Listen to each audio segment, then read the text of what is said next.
Good evening साथीहरू सबैलाई अनि नमस्कार। आज फेरि तपाईँको समक्षमा मेरो एउटा सानो भिडियो लिएर हजुरहरू समक्ष उपस्थित भइरहेछु, जो कि आजको भ्यू छ सुक्या पोखरीदेखि लिएर घुमसम्म, जो कि तपाईँहरूलाई यो यहाँको सानो सानो फरेस्टको भ्यूहरू देखाउँदै लानेछु। हजुरहरूलाई राम्रो लागे लाइक, सब्सक्राइब एन्ड कमेन्ट गरिदिनु होला भन्ने मेरो हृदयबाट रिक्वेस्ट छ। तपाईहरूको लाइक, सब्सक्राइब र कमेन्टले गर्दा मेरो मनोबल बढ्छ। त्यसैले हजुरहरूलाई फेरि पनि निवेदन गर्दछु। यो तपाईँ देख्नुहुँदैछ कुसुमेङ फाटकको दोकान, जो पहिला सासानो हुने गर्थ्यो र अहिले बढेर ठुलो भइसक्यो, मतलब धेरै भइसक्यो।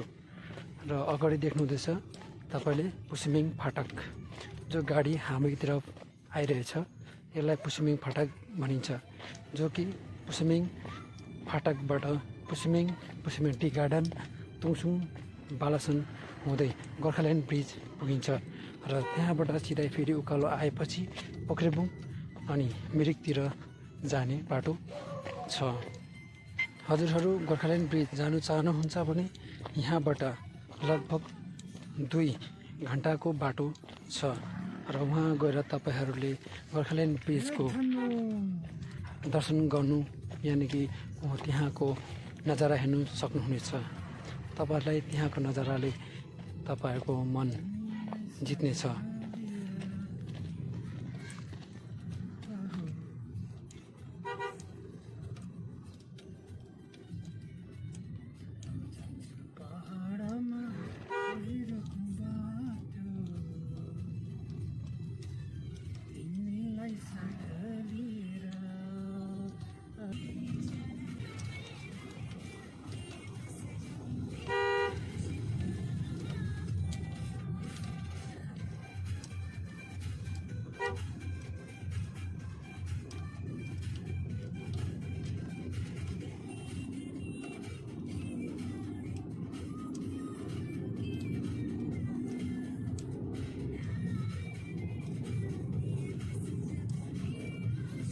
हेलो गाइस, हजुरहरूलाई स्वागत छ मेरो यो युट्युब च्यानलमा।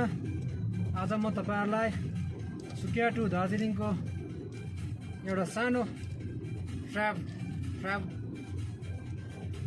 एउटा यो ट्राभल यो भिडियो कति रमाइलो लागिरहेछ हेरिदिनुहोस्। यति रमाइलो छ, जग्गा जग्गामा पाइन पऱ्यो।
अब हामी पुग्न आँट्यौँ घुम भन्ज्याङ, जो पहिला ओल्ड गोर्खा स्टेसन भनेर जानिन्थ्यो भने आज घुम भन्ज्याङले यो जग्गा प्रख्यात छ। तपाईँले हेर्नुहुन्छ यो घुम्तीको बादमा अगाडि जो गाडी आइरहेछ त्यो चाहिँ हाम्रो हो घुम भन्ज्याङ, जो कि यहाँबाट हामी बिजनबारी, घुम र सिधै अगाडि गएर घुमबाट सिधै हामी दाहिनेतिर गयौँ भने खरसाङ, सुनादा हुँदै जान्छौँ।